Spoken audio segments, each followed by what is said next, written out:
Alhamdulillah saya itu masuk penjara, saya bisa belajar Quran. Alhamdulillah saya masuk penjara. Nah gitu ceritanya. Kalau kekerasan verbal ya. Jadi pertama saya dilaporkan pasal 27 Undang-Undang ITE, lalu kemudian dakwanya pasal 28 ayat 2, lalu saya divonis pasal 32 ayat 1. Kalau saya melakukan, saya itu tolong saya dimasukkan neraka. Jahanam paling, neraka paling bawah, abadi nggak keluar kalau saya melakukan editing. Mereka luar biasa zalim gitu ya, biadab mereka semua. Jadi ini diteruskan saja, diteruskan. Bagaimana caranya? Pokoknya saya harus masuk penjara. Saya hanya ingin memberitahu orang bahwa ada pejabat kayak begini, ini harus ditegur. Itu aja tujuan saya. Nggak penting dikenal di dunia, tetapi nama kita itu terkenal di langit, dekat sama Allah. Itu yang penting. Pak Jokowi ini mesti mengatur itu buzzernya gitu ya. Betul, buzzer ini. Dan masa itu menggunakan dana APBN untuk membayar itu gimana pertanggungjawabannya? Satu, pertanggungjawabannya di dunia saya kepada rakyat itu sudah berat, apalagi nanti di akhirat.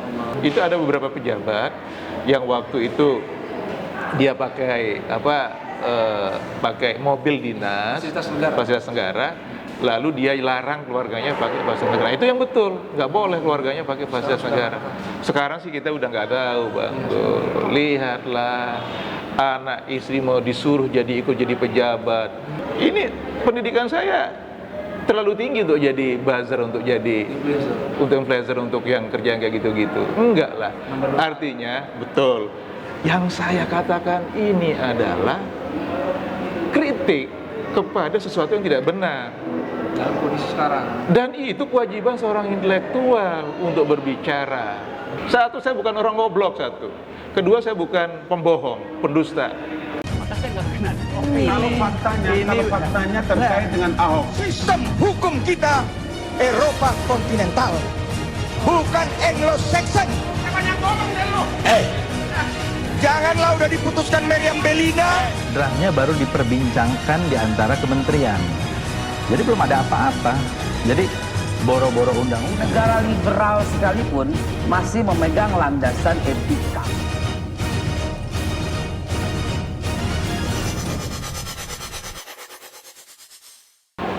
halo kawan-kawan TV One, apa kabarnya?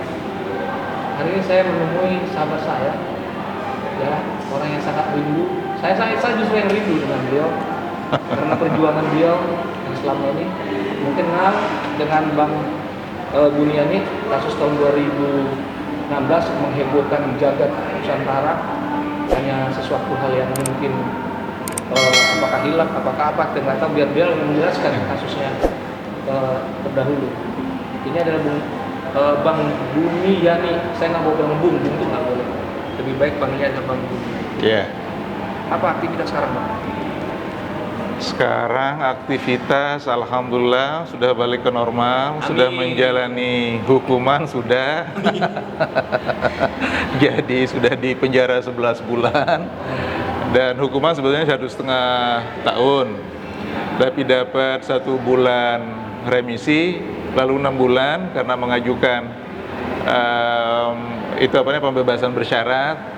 Akhirnya yang dijalani itu 11 bulan dari 1,5 tahun.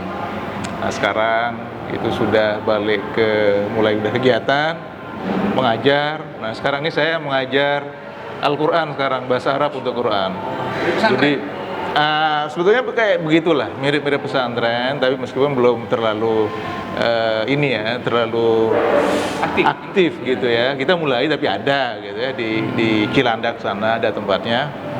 Nah kemudian kalau di pesantren itu Bang Do, orang kalau kepingin memahami Al-Quran gitu ya, itu bisa bertahun-tahun. Nah sekarang kita janji cuma 4 bulan. Insya Allah. Makanya ayo kita ajak kawan-kawan nih Bang Dul nih. Kita ngaji sama-sama. Ya saya tentu saya nggak jago sekali. Tetapi saya belajar di dalam penjara itu 4 bulan. Kalau saya bisa belajar 4 bulan, yang lain-lain bisa dong. Gitu ada kan. metodenya? Ada metodenya. Namanya metode Al-Bunyan namanya. Wah, namanya itu. Sebenarnya bukan. Namanya Kebetulan. Keren juga. Itu namanya Madrasatul Bunyan Al-Qur'aniyah. Jadi itu nama madrasahnya, nama sekolahnya, atau kalau di dalam bahasa Inggris Masjid Al-Bunyan Quranic School gitu. Woi, keren. Jadi sekolah Quran Al-Bunyan. Nah, jadi metodenya adalah metode Al-Bunyan. Oh, iya. Nama buku gitu. Nggak nempel. Jadi Latihan gitu. tangan gimana? Nah, itu dia. Jadi saya selama 11 bulan itu memang belajar Quran. Full 11 bulan saya belajar Quran. 4 bulan saya belajar Nahwu Shorof. Semua materi-materi Shorof itu udah selesai. Saya pelajari Shorof gitu ya. Alhamdulillah ada gurunya di dalam. Ada gurunya di dalam. Nabi juga. Nah, makanya Allah sudah mengatur nih Bang Dul. Saya itu sudah bisa mengaji sejak umur 10 tahun sebetulnya. Itu di Lombok, kampung saya ya, di Lombok. Tapi nggak ngerti artinya. Nah, saya juga pernah belajar bahasa-bahasa yang lain juga pernah. Saya bisa baca huruf Rusia, saya bisa baca, tapi nggak tahu artinya. Tapi saya bisa baca, karena saya pernah belajar. Nah, pernah belajar bahasa-bahasa yang lain gitu ya, bahasa Inggris, bahasa Perancis, Itali, lalu bahasa Tagalog aja saya pelajari waktu saya penelitian di Manila gitu ya. Cuma saya bisa baca Quran itu sejak umur 10 tahun, tapi sampai umur 50 tahun gitu ya, saya nggak ngerti artinya. Bayangin Bang Dul. Nah, makanya saya ketika di dalam penjara itu akhirnya saya tiap hari. Nah, gurunya sesama Nabi gurunya, gitu ya. Nah, wah luar biasa baik sama dia. Kemudian saya minta diajarin.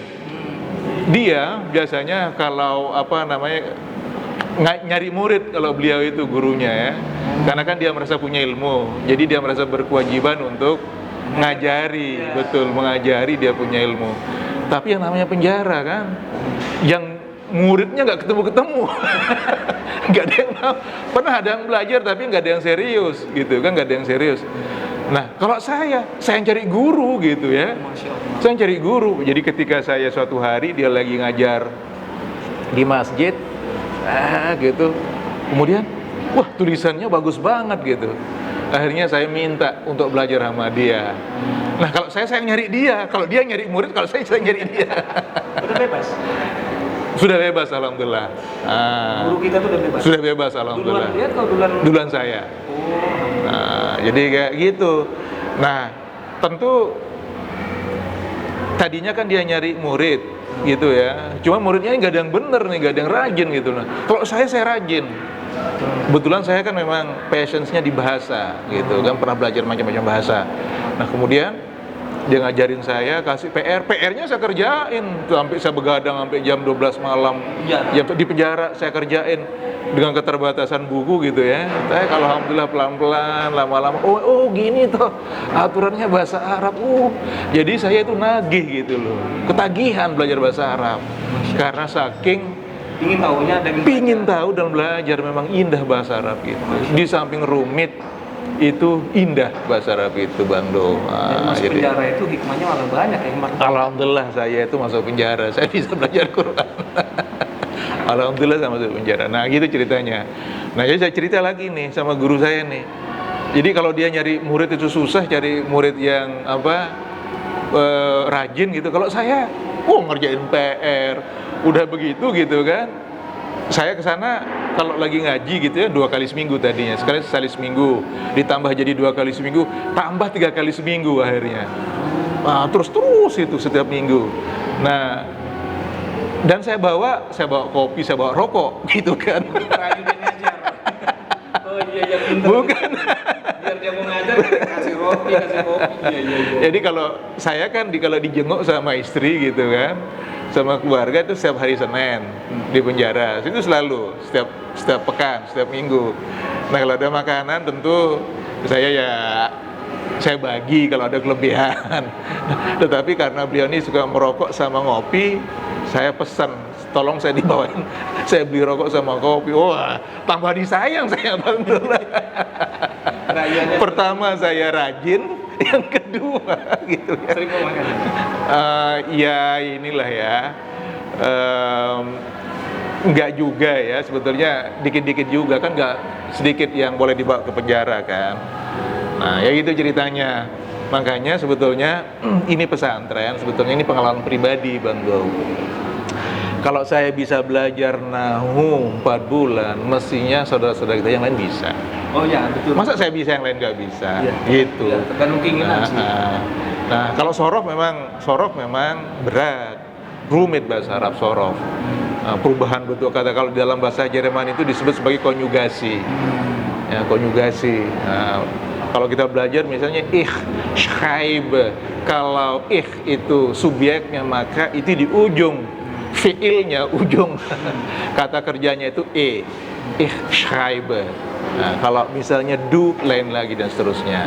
Dulu kan tamatan sastra Inggris atau Sastra Inggris saya, sastra Inggris. kan? Sastra Inggris. Tapi menyukai bahasa-bahasa yang lain. Yang lain saya belajar. Saya dapat diploma 1 tahun bahasa Prancis. Nah, tapi hilang bahasa Prancis sana karena nggak pernah dipakai, jadi hilang bahasa Prancis saya. Lebih ke Jerman dan Inggris. Nggak juga, Jerman nggak terlalu, karena dulu waktu SMA kan saya belajar bahasa Jerman gitu ya. Bang Budian nih, ini mungkin agak riskan Iya. pertanyaannya, tapi ini kan kawan-kawan TV One kan harus tahu. Iya. Pertama kali waktu diperiksa polisi itu ada nggak sih unsur-unsur kekerasan? Kalau kekerasan verbal ya, kekerasan verbal. Ya saya sempat dibentak segala macam gitu ya. Meskipun saya didampingi oleh 2 pengacara, nggak cuma 2 pengacara, kadang 4. Iya, Tapi tetap saja polisinya memang begitulah yang kita ketahui. Sampai misalnya pernah saya dibentak gitu ya. Lalu kemudian ketika saya mengajukan keberatan untuk tidak mau diperiksa itu pada suatu hari, kalau salah bulan Desember itu, karena kita anggap itu sebagai melawan hukum, dia tidak memperhatikan keberatan saya, terus saja melakukan. Saya bilang ini melanggar HAM karena Anda sudah melanggar hukum. Mestinya Anda itu boleh memeriksa saya dari tanggal sekian sampai tanggal sekian. Lalu kemudian sekarang Anda sudah tidak mematuhi peraturan itu, maka Anda sudah melanggar HAM. Tapi tetap keberatan saya tidak dihiraukan, terus saja dilakukan pemeriksaan. Nah itu kan sudah kekerasan sebetulnya, kekerasan. secara fisik enggak ya? Enggak kalau Secara fisik verbal ya. enggak, kerannya ke pertanyaan. Verbal ada, sempat dibentak lah, saya ingat ya dulu sempat dibentak dan agak-agak ini kayak gitu ya. Masih perasaannya waktu dipanggil polisi kan langsung dijebloskan? Iya, saya ini kan dosen ya, saya dosen, dan kerjaan saya mendidik orang itu menjadi orang pintar, bertanggung jawab kepada bangsa dan negaranya, mencintai negaranya, dan cinta kepada ilmu, cinta kepada kebenaran. Dan saya sangat yakin saya tidak bersalah karena saya dituduhkan melanggar pasal 27 awalnya. Pasal 27 Undang-Undang ITE, lalu kemudian berubah menjadi pasal 28 Undang-Undang ITE, tetapi waktu divonis saya divonis melanggar pasal 32. Berubah-ubah. Lah makanya Bang Dul aja udah tahu. Cepat benar berubah-ubahnya ya. Jadi pertama saya dilaporkan pasal 27 Undang-Undang ITE, lalu kemudian dakwanya pasal 28 ayat 2, lalu saya divonis pasal 32 ayat 1. Tadinya pasal 27 itu mengenai pencemaran nama baik, pasal 28 ayat 2 menyebarkan permusuhan berdasarkan sara lewat ini online ya. Oke. Nah, sementara kalau pasal 32 ayat 1 itu adalah memotong dokumen elektronik. Padahal Tidak saya lakukan. Saya sampai berani membahala. Kalau saya melakukan itu, kalau saya melakukan editing, saya siap masuk neraka abadi. Saya tidak keluar dari neraka. Dan kalau saya betul, berarti yang menuduh saya yang masuk neraka abadi, nggak keluar dari neraka. Bayangin, ada nggak orang yang berani bersumpah kayak begitu kayak saya? Kalau saya melakukan, saya itu tolong saya dimasukkan neraka, jahanam paling neraka paling bawah, abadi nggak keluar kalau saya melakukan editing. Berani nggak Bang Dul kayak begitu? Oh, nggak berani saya. Lah iya, maka saya berani karena saya tidak melakukan. Oh iya. Jadi nggak main-main. Nah, sekarang kalau saya tidak melakukan, artinya yang menuduh saya yang mesti masuk neraka abadi, neraka jahanam abadi, nggak keluar-keluar. Kayak gitu. Saya tidak melakukan, waktu diperiksa saja di Reskrim Polda Metro Jaya itu sudah clear. Saya ngambilnya dari dari sebuah page, ada page Facebook, itu saya ngambilnya dari sana. Saya cuma meneruskan. Oh, kalau di share-share kayak gitu. Ya saya meneruskan saja, saya download kemudian saya share. Gitu.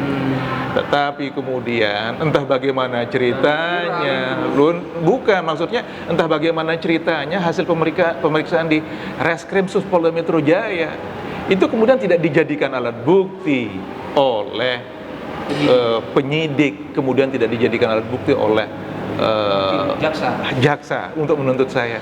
Itu sudah clear dari awal, tapi karena memang zalim mereka luar biasa zalim gitu ya, biadab mereka semua. Jadi ini diteruskan saja, diteruskan. Bagaimana caranya? Pokoknya saya harus masuk penjara dan merasakan namanya hotel Prodio. Dan alhamdulillah saya masuk penjara. Sama saya bilang tadi ya, sekarang ini saya bilang ada hikmah, saya bisa belajar Quran. Sudah umur 50 saya bisa belajar ngaji dan sebagainya begitu. Gitu. Jadi ini sudah diatur oleh Allah, saya Allah sudah ngatur semua Allah. Sebenarnya kemarin itu iseng atau hilaf atau apa sih kejadian itu sebenarnya? Kalau itu sih sudah, beritanya udah 3 tahun yang lalu itu Bang, betulnya ya. Ya saya melihat videonya Ahok itu memang dia bilang dibohongi pakai surat Al-Maidah, gitu kan. Lalu kemudian setelah saya lihat, ini kan nggak boleh dikatakan oleh seorang gubernur, nggak boleh, itu pejabat publik dan kita yang bayar kan sebetulnya, nggak boleh. Saya hanya ingin memberitahu orang bahwa ada pejabat kayak begini, ini harus ditegur. Itu aja tujuan saya. Dan saya itu sekedar ngasih tahu, dan saya bertanya penistaan terhadap agama, lalu tanda tanya, dan saya bertanya, saya nggak yakin betul apa yang saya rasakan. Mestinya kalau saya bertanya berarti saya nggak bisa dikena pasal mestinya. Nah, ada satu kata sebetulnya di dalam captions dari video itu, yang saya captions di sana itu yang hilang. Mestinya Ahok mengatakan gitu ya, dibohongi pakai surat Al-Maidah, lalu karena malam itu saya mendengarkan video itu tidak pakai earphone, jadi kata pakai itu tidak kedengeran sama saya. Lalu saya menulisnya bohongi surat Al-Maidah, kata pakainya tidak terdengar oleh saya. Nah, itulah kemudian yang dilaporkan oleh acara mereka. Ya, kan Bang Dul udah tahu lah. Ya. Pokoknya harus dicari-cari, seolah-olah saya yang membuat Ahok itu masuk penjara, yang sebenarnya tidak ada dasarnya. Ya, beredar juga bahwa katanya Abu Nyanyi menyesal Ahok masuk penjara. Nggak ada, saya nggak pernah menyesal sampai sekarang. Gitu.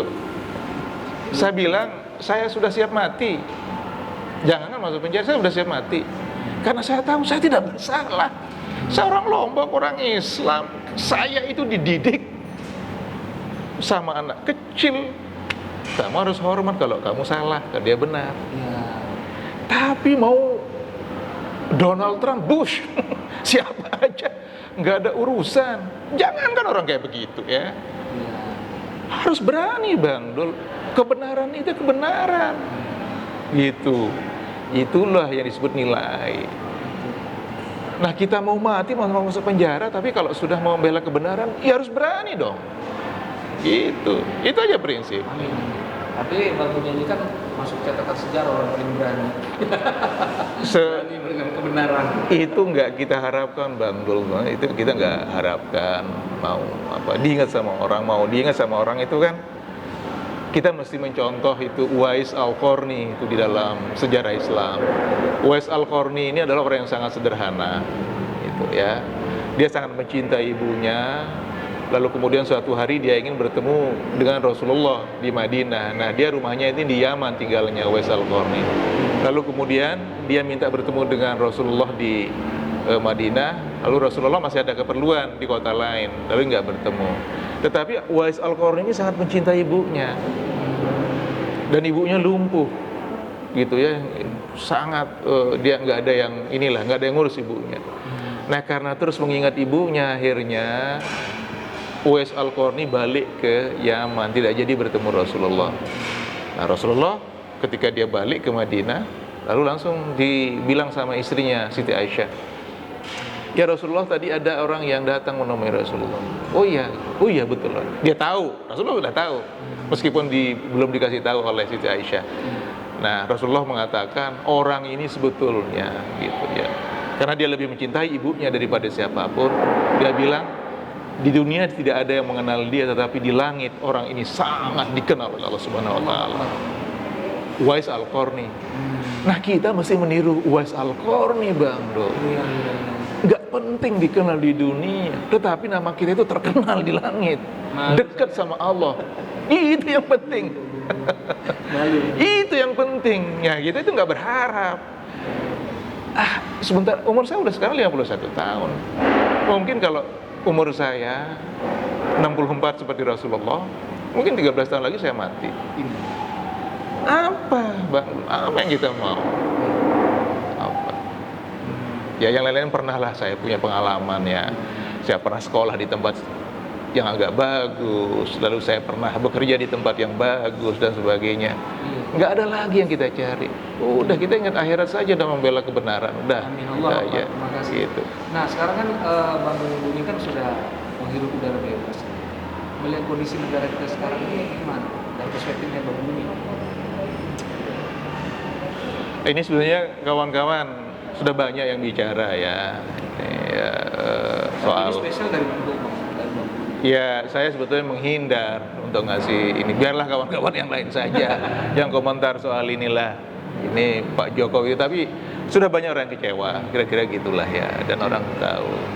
Cuman ya itu, mestinya Pak Jokowi ini mesti mengatur itu buzzernya, gitu ya. Buzzer influencer. Betul, buzzer ini, dan masa itu menggunakan dana APBN untuk membayar itu, gimana pertanggungjawabannya? Satu, pertanggungjawabannya di dunia saya kepada rakyat itu sudah berat, apalagi nanti di akhirat. Gimana? Sayyidina Umar ketika beliau menjadi khalifah, suatu ketika itu dia sedang membaca menggunakan lampu minyak. Lampu minyak. Sayyidina Umar membaca. Lalu sehabis itu anaknya datang menggunakan lampu yang sama.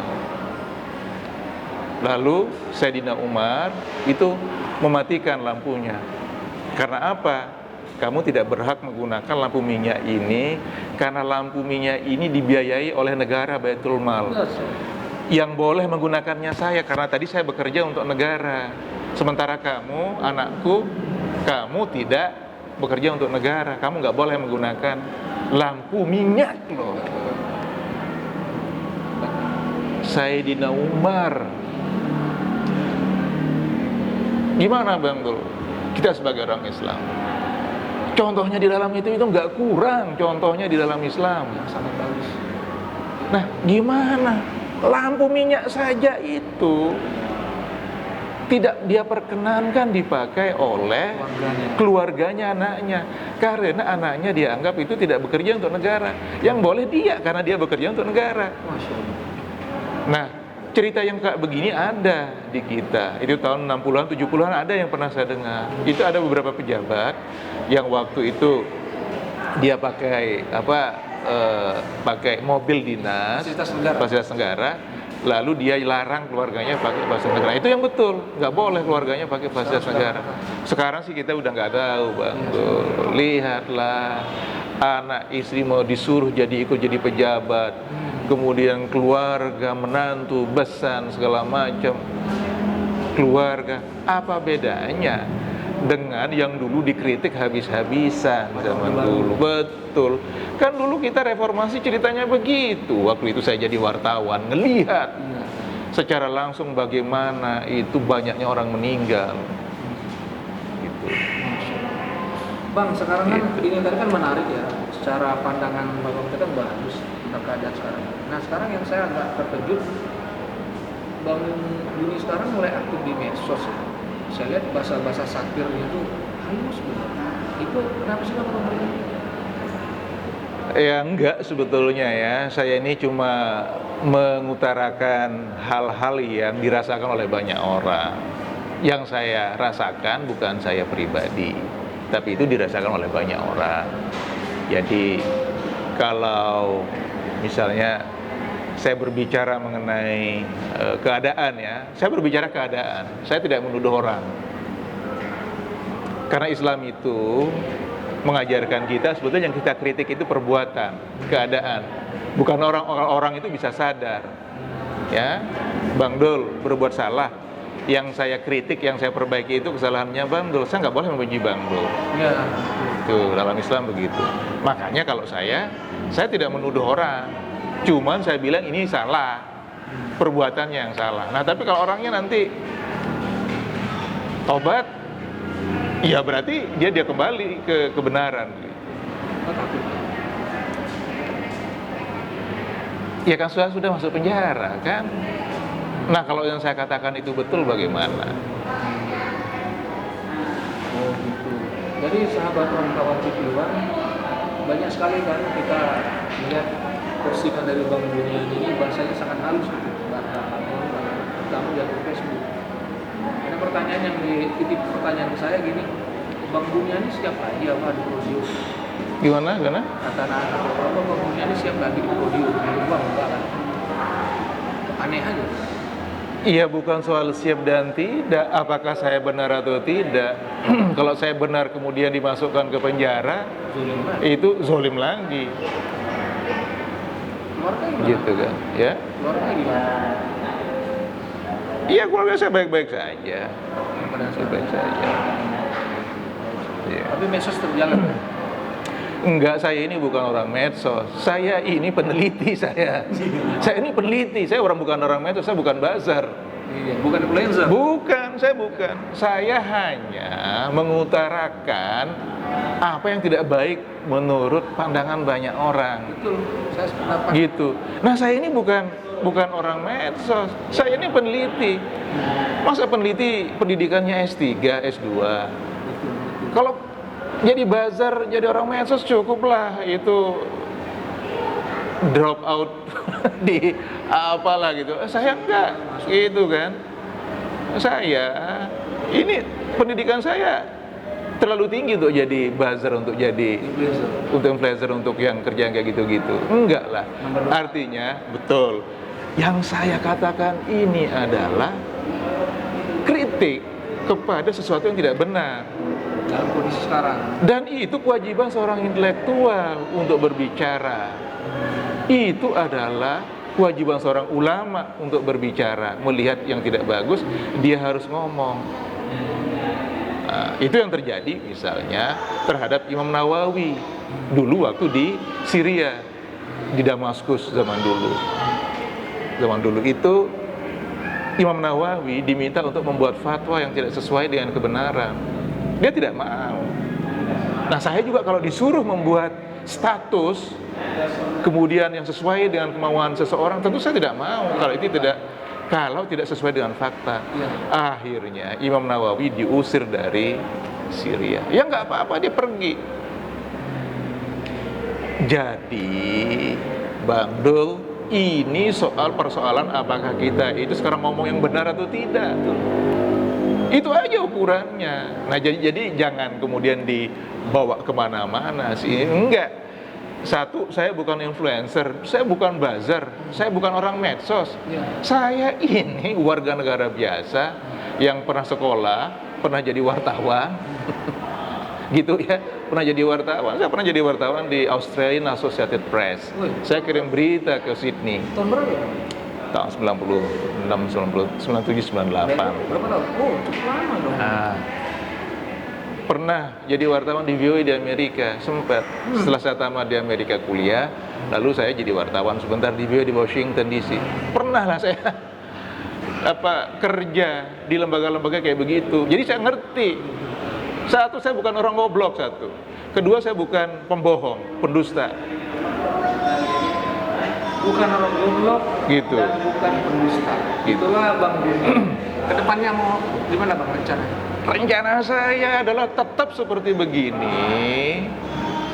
Ya, saya ngomong apa yang saya omongkan sesuai dengan ilmu saya, sesuai dengan kepercayaan saya. Saya belajar Islam sejak saya kecil, ya. Dan resikonya saya nggak pernah perhitungkan. Nggak terlalu penting saya memikirkan resiko.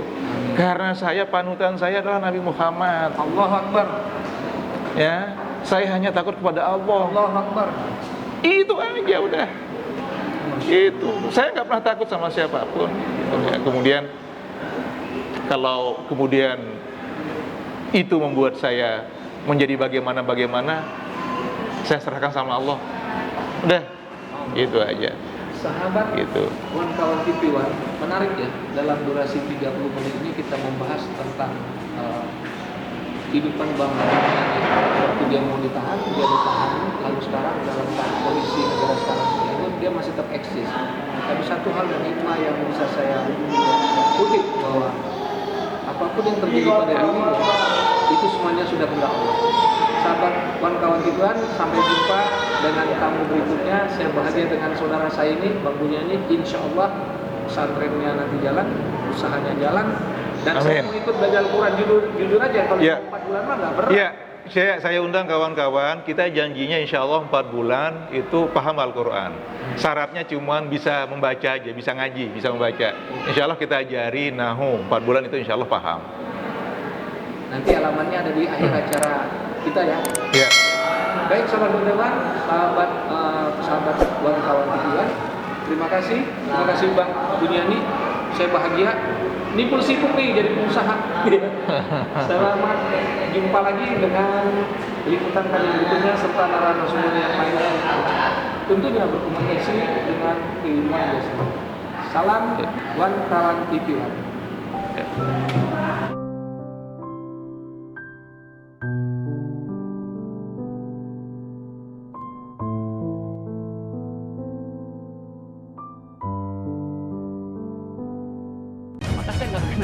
Kalau faktanya terkait dengan Ahok. Sistem hukum kita Eropa kontinental, bukan Anglo-Saxon. Janganlah udah diputuskan Meriam Bellina. Draftnya baru diperbincangkan di antara kementerian. Jadi belum ada apa-apa. Jadi boro-boro undang-undang. Negara liberal sekalipun masih memegang landasan etika.